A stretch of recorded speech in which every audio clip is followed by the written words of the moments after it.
Появление в октябре прошлого года новой квитанции на оплату капремонта у многих сибайцев вызвало недовольство и возмущение. Платить или не платить региональному оператору? Таким вопросом до сих пор задаются горожане. Несмотря на неоднократные проведенные встречи с представителями регионального оператора, некоторые жители многоквартирных домов до сих пор не поймут разницу между текущим и капитальным ремонтом. Есть собственники, которые на протяжении уже 7 месяцев игнорируют взносы на капремонт. Вести эту деятельность правительством республики уполномочена некоммерческая организация «Фонд региональный оператор». На сегодняшний день у сибайцев перед ней образовалась достаточно серьезная задолженность.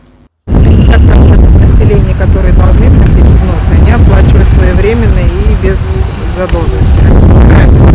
Взносов у нас будет формироваться на 2016 год план по капитальному ремонту домов. Если в этом году, значит, мы сформировали на 16 домов, при полной собираемости мы можем на следующий год собрать и 30 домов. Ситуация такая, что сейчас мы даже 16 еще не уверены, соберем ли.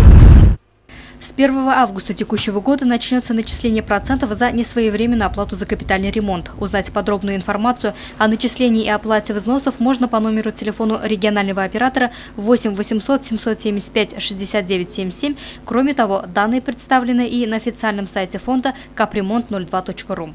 Луиза Мустафина, Радмир Сингулов, Гульгина Раскильзина, телекомпания СТВ.